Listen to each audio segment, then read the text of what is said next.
Brilliance Audio presents High Risk by Simona Ahrnstedt, performed by Summer Morton. Ambra Vinter looked down at her notebook. Ideas for articles, the phone number of someone she'd interviewed, and a reminder to herself that she needed coffee. The last part was underlined twice. She didn't demand all that many things in life, but drinking coffee in the morning was one of them. Ambra, are you listening? I was trying not to. But since the voice belonged to her immediate superior at Aftonbladet, news editor Grace Beckley, Ambra replied with as much diplomacy as she could. It would be great if you could send someone else. I was on a job in Varberg last week, and I just got back from the fire in Akalla. Ambra attempted a pleading look.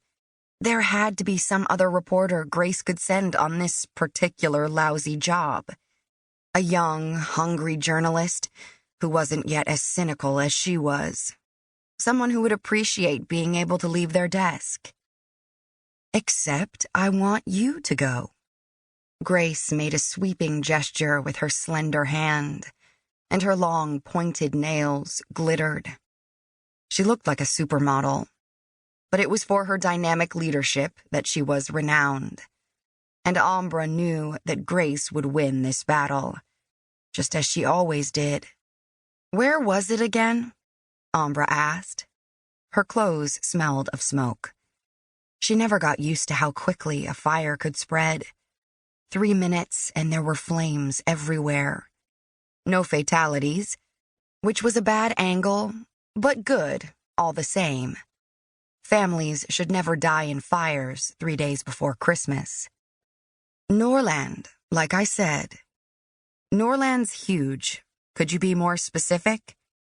Ambra had good reason not to want to go north. Lousy job or not. Norrbotten, then. I have the place here somewhere. Ambra waited while Grace rifled through the papers on her overloaded desk. They were at the breaking news desk, the very heart of the machine that was the Aftonbladet newsroom. It was 2 p.m, and it was pitch black outside. Freezing rain and sudden gusts of wind battered the windows. The weather report was heading up the home page, of course. Unusually good or unusually bad, the weather was always on the main page online, because it was something that always sold. It was the day's most read article, with almost 1,000 clicks a minute. Ambra leafed forward to an empty page in her notebook and said, as obligingly as she could, "What exactly do you want me to do in Norrbotten?" Grace picked up a few stacks of paper and almost managed to knock over a mug of stale coffee. No one had their own desk, not even the editors.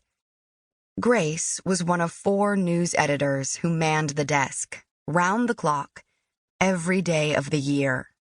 The other editors, everything from sports, entertainment, and crime, to foreign affairs, investigative, and culture, were spread around the room like satellites orbiting a never-sleeping hub. The note was just here. I want to say it was colics, said Grace. Always something to be grateful for. She obediently wrote down colics in her notebook. You'll be interviewing Elsa, 92. Call up and arrange a meeting. I should have her number, too. It came in through the tip service. I had a feeling it could be something. Great, Ambra said, managing not to pull a face.